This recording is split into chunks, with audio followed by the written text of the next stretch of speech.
She got a smile and a spark, recipe for everyday joy. In the kitchen, in the garden, making magic you can't destroy.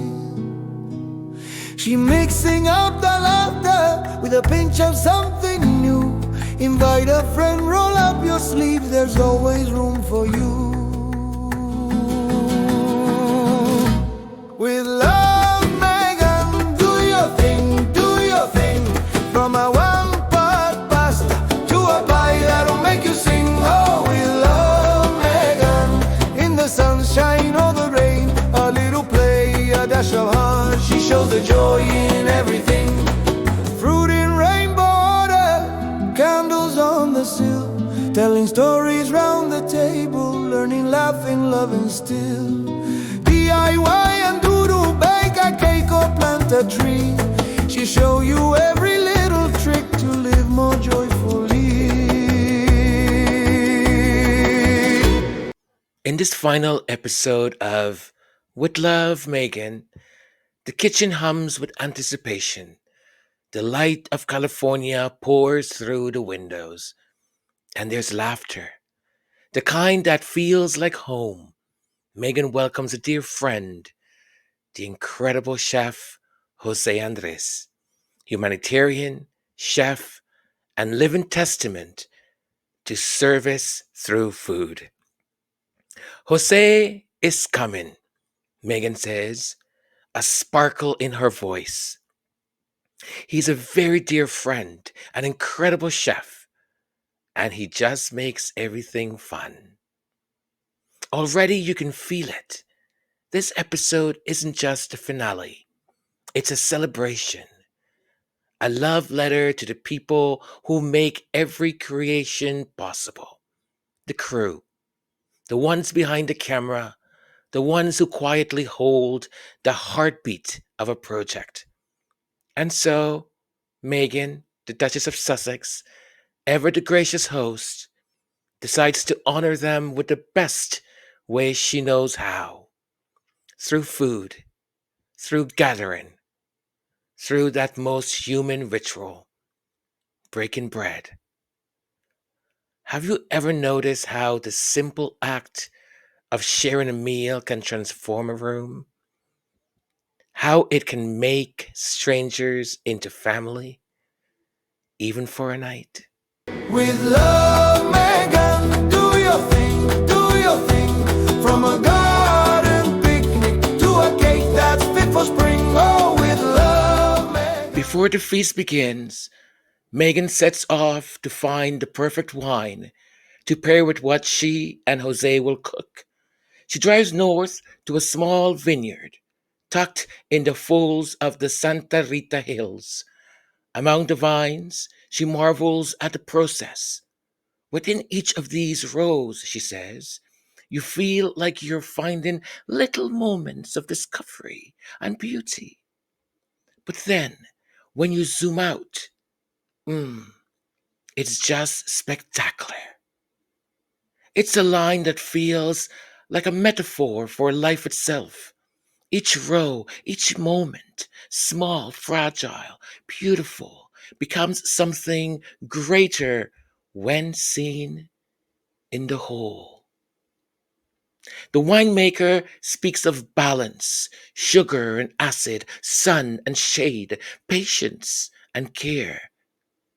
Meghan listens closely, her curiosity unguarded. For as complex as wine is, it's actually this gorgeously organic, simple process. Just farming and fermentation. And perhaps that's what this episode and this series has been all along, one of the many things. Cultivating, connecting, fermenting joy. Have you ever visited a vineyard? Did you feel that same stillness as you walk through the vines. That quiet rhythm of nature's patience. I certainly have felt it.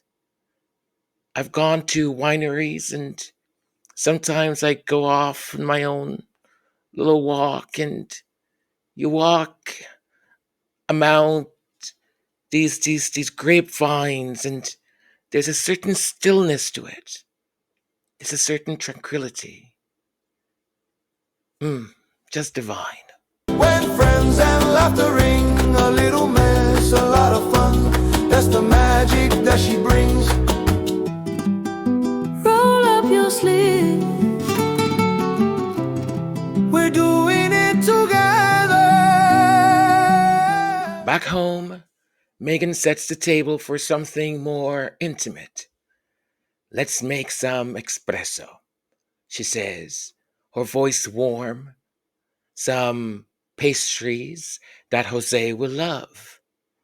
When Jose arrives, he doesn't come empty handed nor quietly. He walks in with a grin and a wheel of cheese larger than life itself. I don't like to bring little pieces of cheese, he laughs. I'm bringing you a whole cheese. They embrace, old friends reunite. The kitchen fills with laughter. Her melodic, his blossoming and full voice and energy just fills the entire atmosphere. He tells her about the cheese's name, Mama Marisa, in honor of his mother, who loved blue cheese. Meghan listens with the tenderness of an old friend. That's the best gift you could give her. Isn't that beautiful?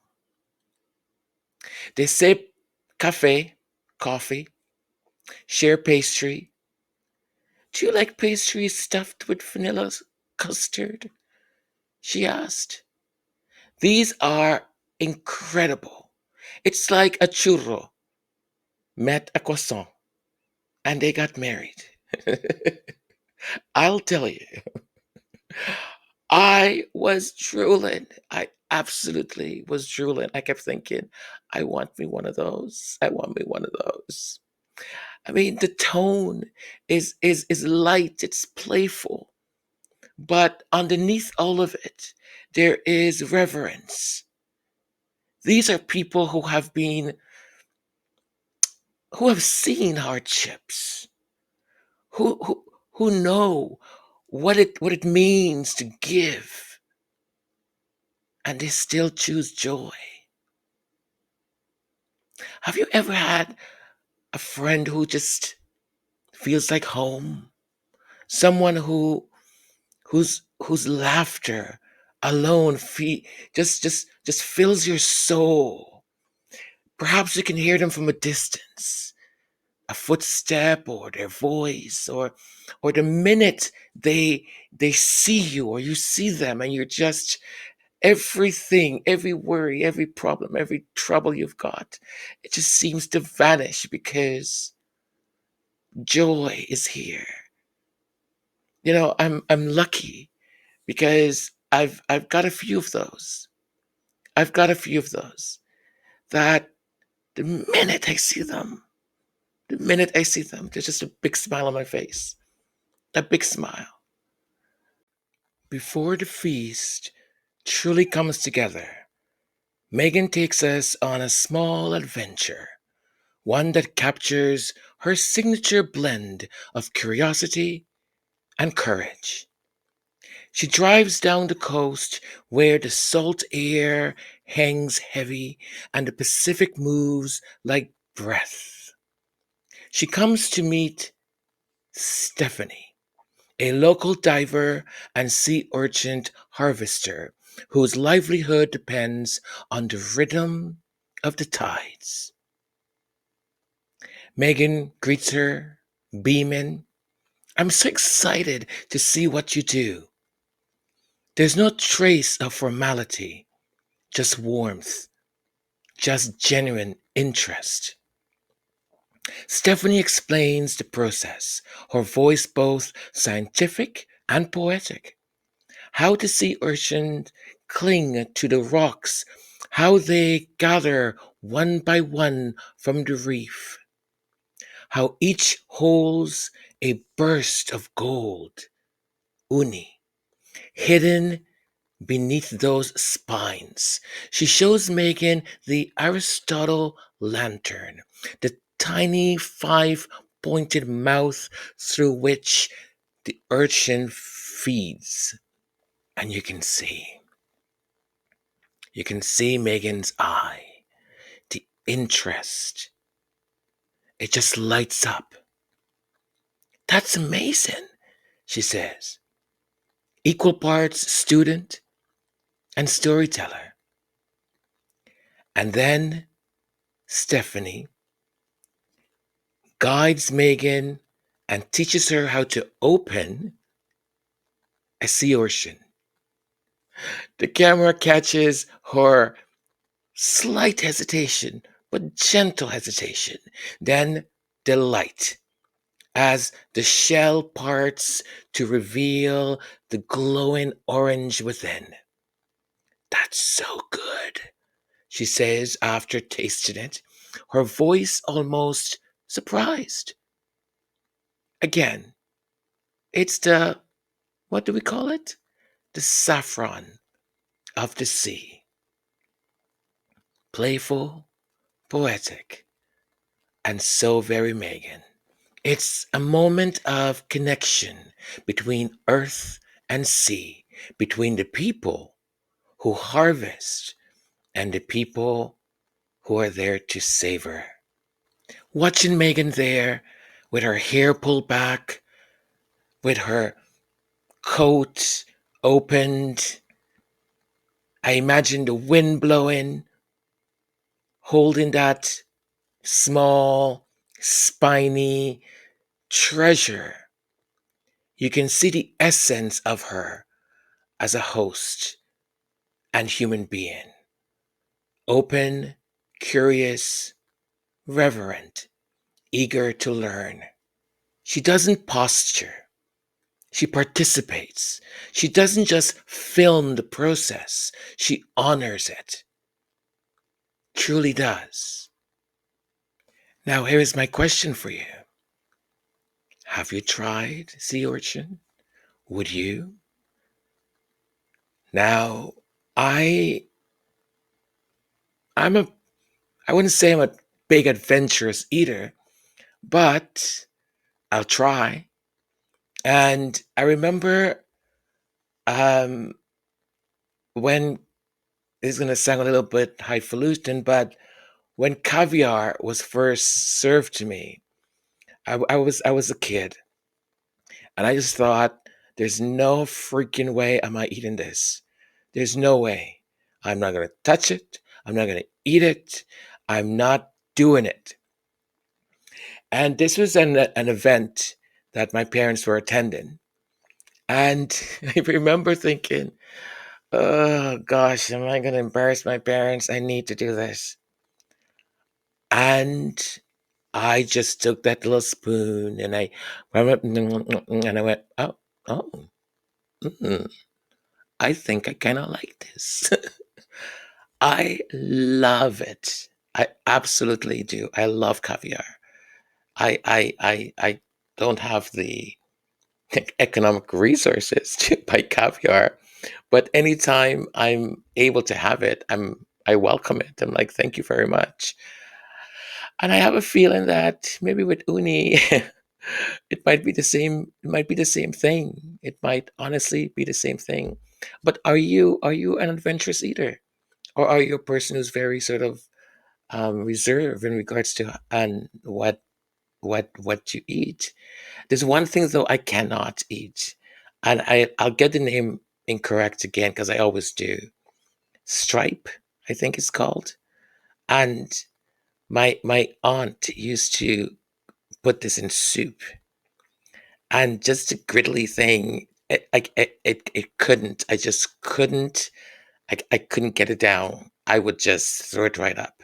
I didn't understand why people would eat that, but I wish I had the um, constitution of my mother in regards to food, because my mom, well, I've seen her eat stuff that I'm going, are you eating that for real? And she's like, yes, it's delicious. And I'm like, no, thank you. So it's anything that is kind of grizzly and greasy or fatty kind of thing. No, no, no. I can't. I can't. But are you? Are you the type of person who just is adventurous with your food? Y'all, I had to come back to this season 2, episode 8, because there's something about this cracking me up. So it's Megan Sussex, beautiful, wonderful chef José Andrés, and they're making a feast for the crew for the season finale, right? So now they're making paella. They had a little tapa with anchovies and a few other dishes. And he's telling her, okay, look, here's how you prepare paella. He puts a whole fish in. He said, because you don't have to have a good fish, but you need a whole fish. You get a great stock, right? But Megan freaks out over these lobster. Okay, he's talking about the fish down, the whole fish. Oh my gosh. Right, and she's gonna freak out over the crunch of the lobster. But chef is a chef. He's like, look, you know what? I'm doing what I do. This is a screen capture. Watch this. Over here, baby. Call it baby. We go there. She's always getting queasy. Be very careful because they call it Spanish lobster for a reason. Because it's... Look, she's getting pressed. Look. We're gonna cut it in the middle. We put it right here. Look. We do the other cut. Her face. Look at this. The lobster cutting. Well done. She was done. I can somehow get involved. I don't know what... The timing. Look. We gotta rewind that. The timing of her moving her neck and the timing of him cracking that lobster is exquisite. Watch. And right here you have the lobster cutting. Well done. Here it comes. Yeah. I'm good. I can do it. Look, if it's a fish, I can somehow get involved. I don't know what... Oh my God. It's like the chef just went too chef for her. She's seeing how that sausage is made. Try something new. Every moment's getting better. With love, Meghan, do your thing, do your thing. The real work begins. The kitchen transforms into a stage, counters covered with seafood, spices, and laughter. We're going to make a big feast, Megan says, with the best local seafood and wine. Jose nods, eyes gleaming. Because, my lady, he smiles. Moments like this is why we do what we do. That line, that simplicity of that line, moments like this, it carries the weight of truth, doesn't it? These are the moments that nourishes our spirit. When we cook, not for applause, but for each other. When we can share those moments, be present, and appreciate that time. We're not guaranteed tomorrow. So this present moment, this moment that we've got, it's a blessing.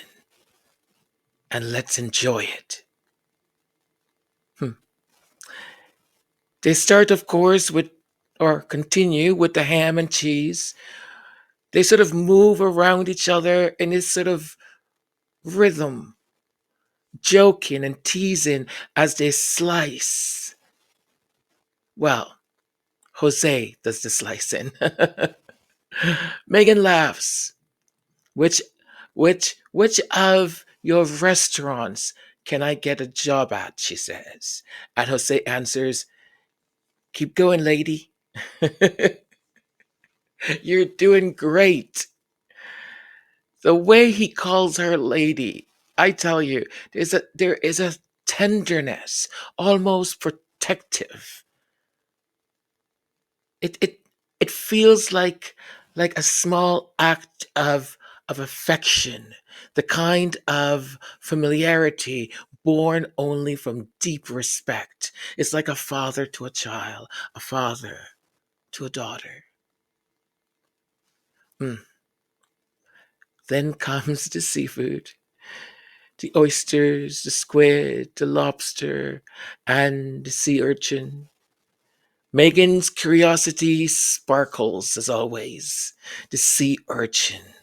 What a fascinating creature with these spiny shell and, of course, with one of Megan-esque phrases, the saffron of the sea. It's it's one of those phrases again that is just playful and poetic, rather intelligent, I must say. She breaks the fourth wall, urging the camera crew to taste this and taste that, and oh, you must have this. You guys have to try this, she insists. And when they do, they smile. These big smiles, unguarded, pure. Can you feel it? The intimacy of trust, the breaking down of that hierarchy. Everyone belongs here. Everyone. Tell me something. Do you not feel when you're hosting a dinner or a lunch or any of that, and you're surrounded by people that you love, that you truly love, how different that meal is? There is a certain lightness in the air, a certain ease about the conversations you're having. There is no worry if this person is going to say something or this other person. When you're surrounded by that love, the food tastes different because your taste buds, your attitude, your happiness, your energy makes it so. Now the opposite is also true. If you're sitting down to have dinner, lunch, break bread, and there are people at that table that you may not like very much, and they may have given you reason not to like them. There's a certain unease. There's a heaviness to the air. And because your body is tense, the way even your food is consumed and digested is different. It's very different.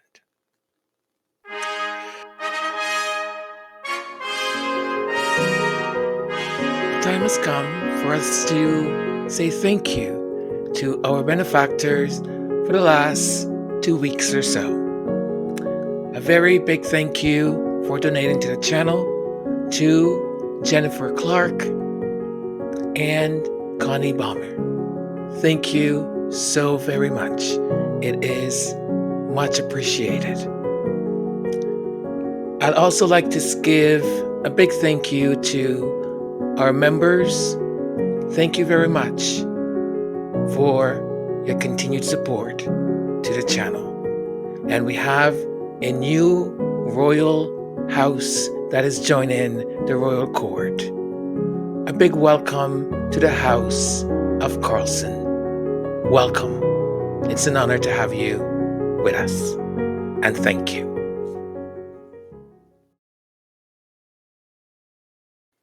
Out by the grill, Jose begins to teach the art of paella, He moves like a conductor, guiding Meghan through each step. The foundation, he says, is everything. The stock is the soul. They simmer onions and garlic, satay lobster head for depth, and talk about patience, about layers of flavor built like trust. Meghan listens, her hands steady, her curiosity endless. The foundation of everything, she reflects, is the most important part. Jose smiles. Keep going, lady, he says. Together they toss in the rice, the true star of the dish. People assume, Meghan muses, that the most expensive ingredient is the star, but really, it's the rice. Everything else supports the rice. That too feels like a parable about teamwork, humility, and gratitude.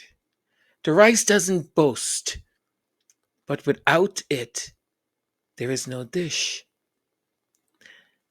Have you ever cooked paella? Or perhaps another meal that connects generations? One that carries memories in its scent? I love paella. Love it, love it, love it, love it, love it, love it, love it. I love paella. I love all types of paella, seafood paella, chicken paella, vegetable paella, just paella. I love paella. And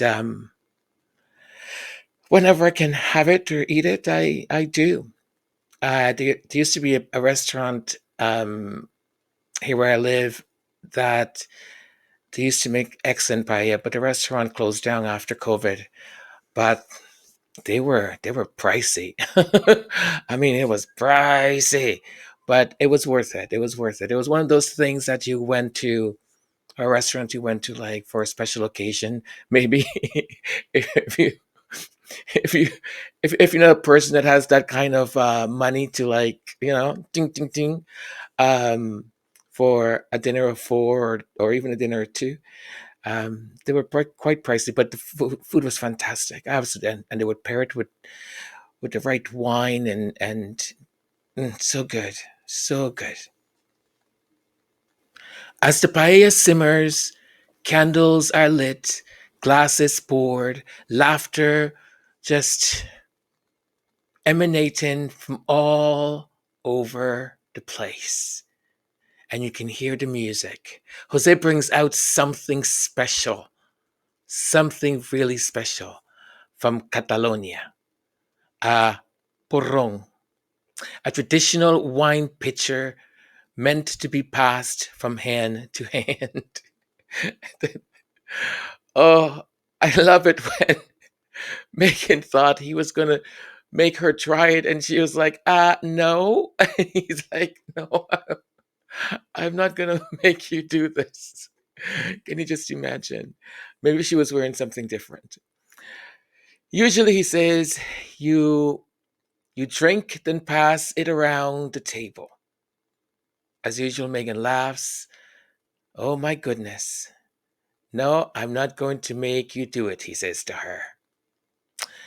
But the spirit is there, the joy of sharing, of being together.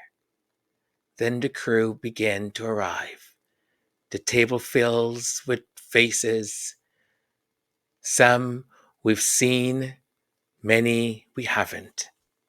The quiet architects of the season. With love, Megan, do your thing.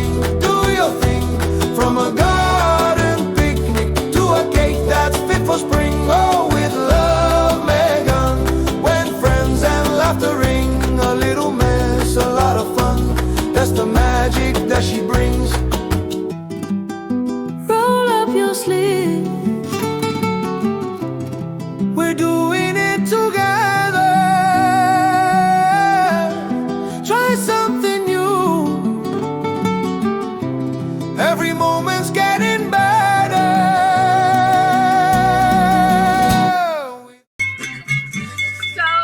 you guys all know, for 2 seasons, it's been amazing. Incredible crew. I hope you guys know that I see how hard you're all working. And Jose, we talk about our love of family meal at a restaurant and how the team makes it together, eats it together, works together. And that's what we've done. So thank you guys so much. We're so grateful. Cheers to all of you. Thank you, thank you, thank you, thank you, thank you. And thank you, Jose.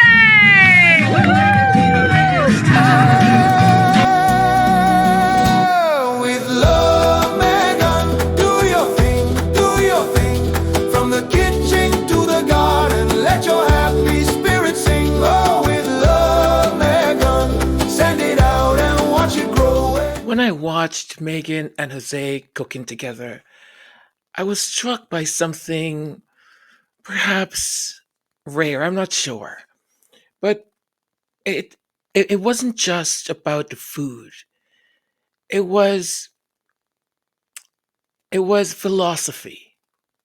The belief that love is an action, not a feeling. That service is sacred.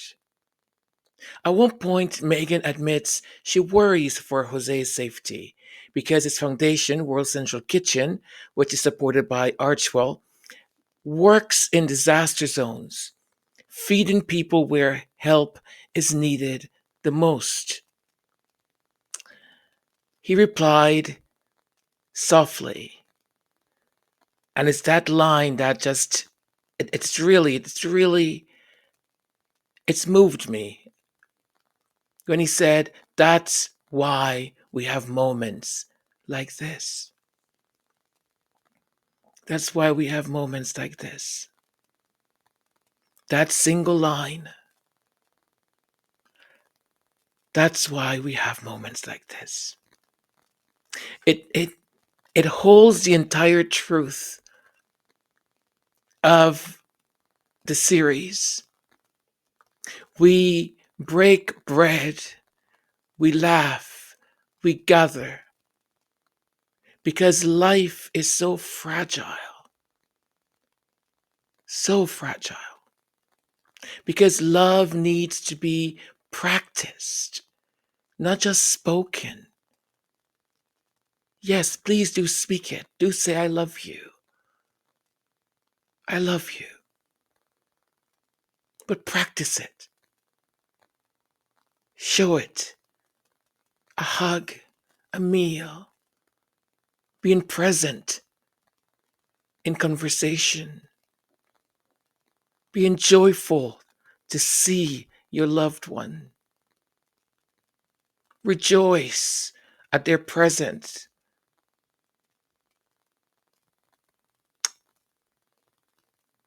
It's the small things, isn't it? Those small things that, to be quite honest, cost absolutely nothing. It has no monetary value, but it has the most value to our well-being. Secret moments, a shared plate, a smile across the table, a wink that makes life extraordinary. Just extraordinary. It makes those moments treasured, memorable. Because after all, that's what we've got, our experiences. It's what we keep. No one can take them away from us. Extraordinary. The rhythm, the friendship of the two of them, the energy that Jose brings is just absolutely incredible. I mean, one of the things that I found absolutely rather very appealing is when he says that he lets the ingredients speak to him. Why not a lemon instead of a lime? And he said, "Well, the lime spoke to me. The lime said, 'Oh, come have me. Use me.' Why not this instead of that?" He goes, "I don't know. It was just here and it said, 'Hey, put some more butter on it.' So that's what I did." I love that. I love it. There's a joyfulness to it. There is a a carefreeness about it, a non-seriousness that is so needed. So needed. Because there is so much that we need to be serious about. And in these moments, oh, what joy. As the evening winds down, we see the crew smiling, eating, and sharing food with Meghan and Jose. The camera lingers. We're able to hear laughter, candlelight, the shimmer of gratitude.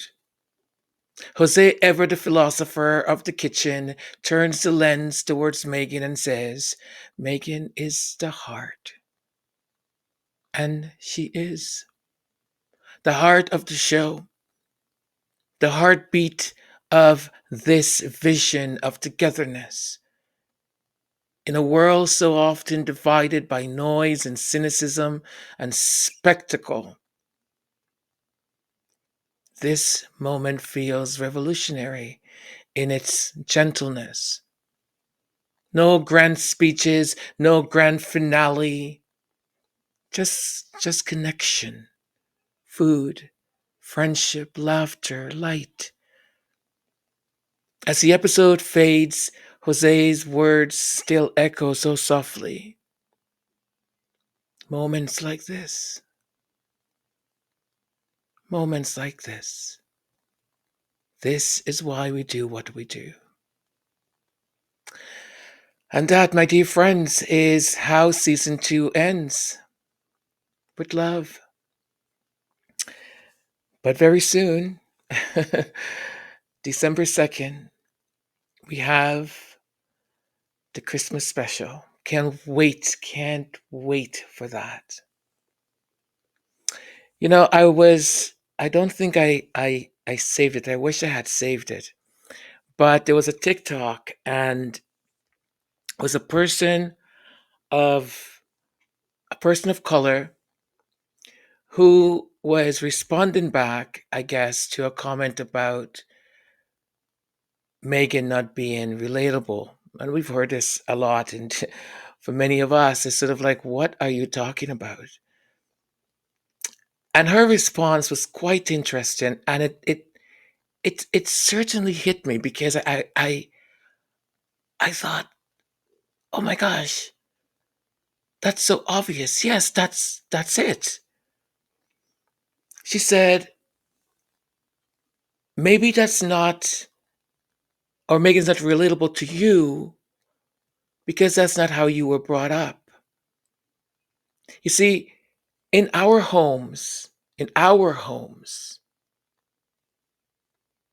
when I say our homes, black and brown and for many minorities who come from homes that when you have guests coming over, you make sure your place is spanking clean. You make sure that the best linens are out, right? I mean, there was someone on television who said she's not relatable. Like, who has time to give people clean towels? I thought, you dirty person. And this is, I was like, what is happening in the UK to some people? That she is on television saying that she doesn't have time to get her guests clean towels? Oh, Madonna. Ma che cosa? I mean, are you kidding me? And I think perhaps that's the difference. We learn from an early age how to host, how to take care of guests in our home. There is always extra food when food is cooked because just in case someone shows up, just in case someone comes in. There is always something in the fridge that if someone or some people come over unexpectedly, you can whip something quickly together. You see, the things that Meghan has done, it's relatable to us because we care. We treat people with care. When we welcome them into our home, we take care of them. Yes, you can, you can, I don't know how many mothers. I know my mother does this to this day. You'll have a bag of crisps or chips or however you want to call them.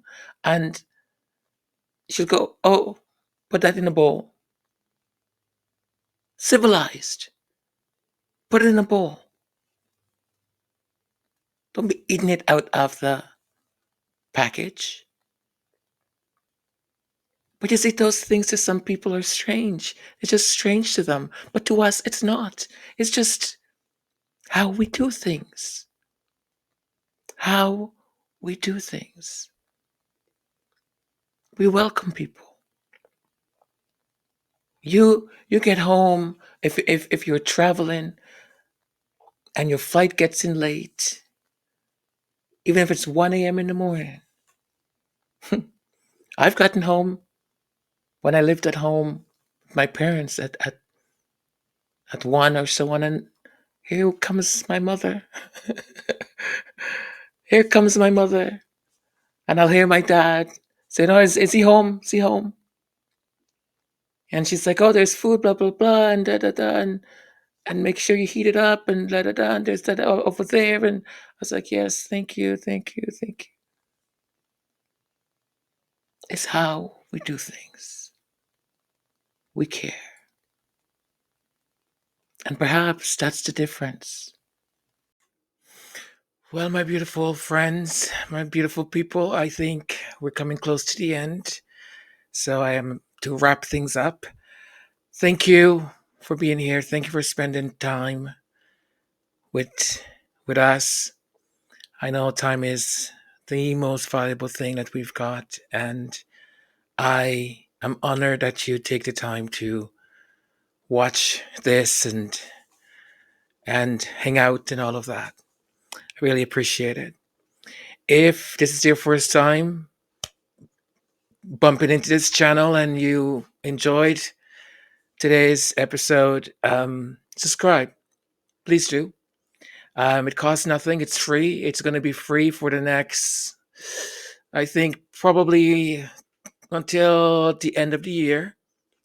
Can't guarantee next year it will be free, but for now it is free. So subscribe.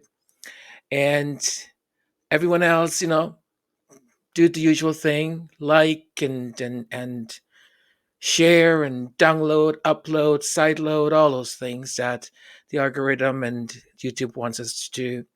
There's a new thing also, if you're watching, I think, on your mobile, on your phone, you're able to hype a video. So if you see that, like when you're watching the video and you press like, you'll see something else that gives you an option to hype the video. If you can say yes and hype the video, I think that's a good thing. I know some of you already have done so. Thank you so very much. I appreciate it. Thank you, thank you, thank you. I appreciate the love you have for the channel, and so many of you that are doing everything possible to make sure the channel not only grows, but that the channel is sustainable in a good way. What else was I going to say? I completely forgot now what I was going to say next. I was going to say about if you wanted to, which makes me, I always feel awkward about this. It's just I feel like a cheap salesperson or something. If you like to support the channel in any extra way, you can do so by buying me a coffee, by super chats, by join-in membership. If you would like to do that, I keep saying this, but presently there's only 2 levels, but there will be 5 very soon. And hopefully you will join. So those are other ways to support the channel. Also, any of the original music it's available for you to listen to as many times as you wish on Bandcamp, and that link will be in the comment section. Also, with the Buy Me a Coffee link will be in the comment section also. But the most important thing, folks, to be quite honest, is to have you here. Is for you to engage with the content, like the content, and being here. That's the most important thing. I thank you from the bottom of my heart. Yesterday was the first day that I started to feel sort of semi-normal, whatever that means. And thank you for your patience. Thank you, thank you, thank you. You are a whole bunch of awesome people, and I don't take you for granted. I love you. I thank you. I'm going to leave you with this song because I don't know. I just felt like I don't know. I'm in a mood, I guess. And this song, you folks have heard it before. It started out as a poem, but more than a poem, when I was writing it, it was how I felt or how I identified with Meghan, the Duchess of Sussex, as a multiracial person who has navigated many intersections and intersectionalities. It's quite interesting, the things that I feel very identifiable with Meghan, and to see how they have attacked her and they continue to do so, and attack a good spirited person, a good person. That song, sorry, that poem then became a song. It took a little while because I didn't know how to really get the right music for it, but it happened, and now for me it's almost like an anthem, and I hope that you can find pieces of you also in the song, because there's pieces of me, of my family, of my cousins, of people that I know. And the intention is for us to be able to walk that path that was not designed for us, but we can still walk it, and we can triumph, and we can uplift each other, right? We can say, that's my brother, that's my sister, and uplift each other, because the path was not made for us. So it's harder, it's more difficult, but we can do it. Let's uplift each other. I love you, folks. Enjoy this version of the song. Bye for now. Mwah.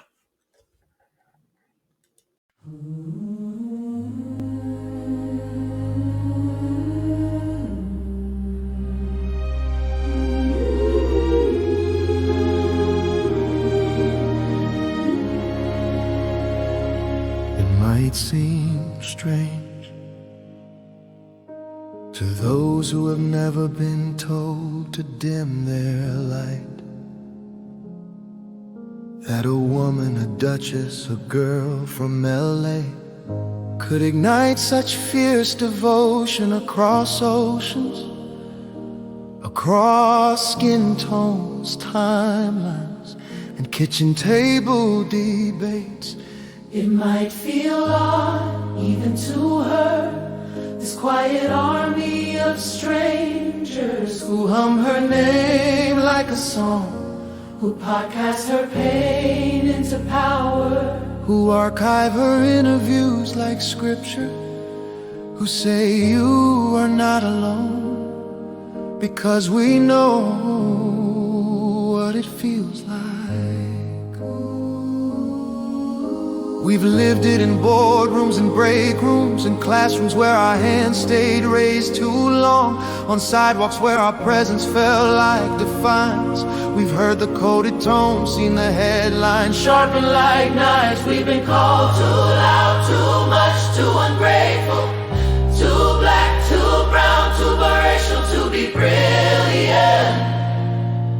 beautiful and enough.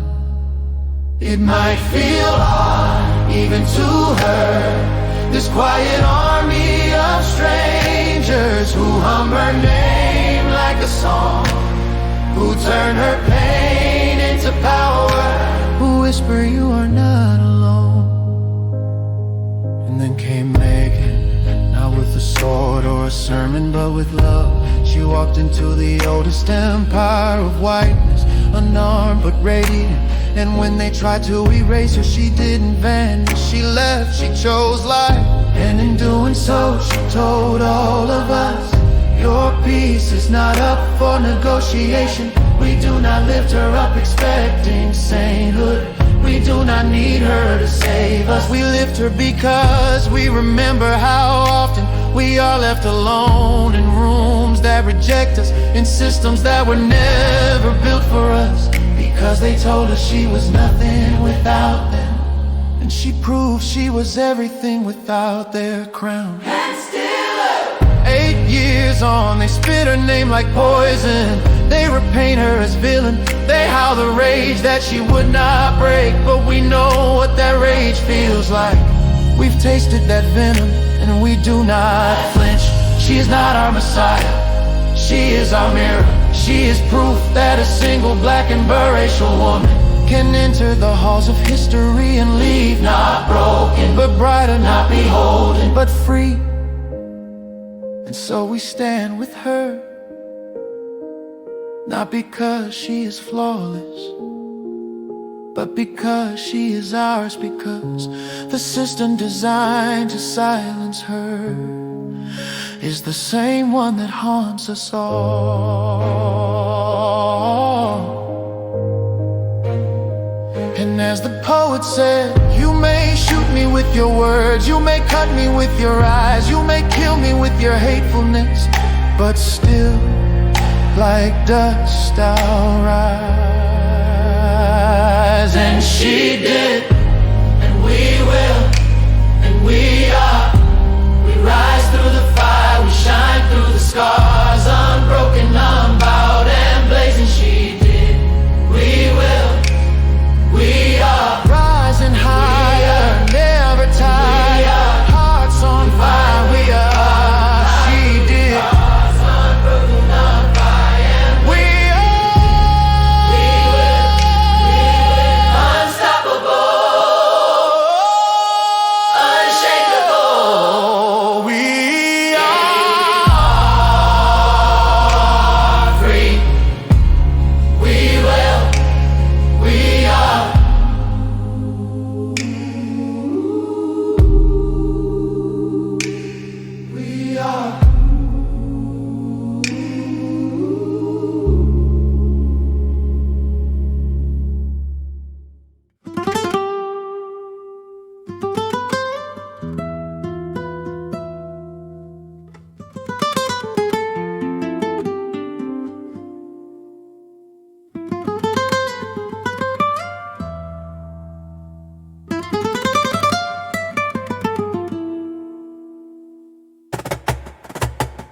Got a smile and a sparkle, a recipe for everyday joy.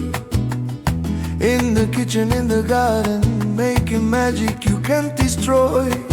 She's mixing up the laughter with a pinch of something new. Invite a friend, roll up your sleeves, there's always room for you. With love, Meghan, do your thing, do your thing. From a one-pot pasta to a pie that'll make you sing. Oh, with love, Meghan, in the sunshine or the rain.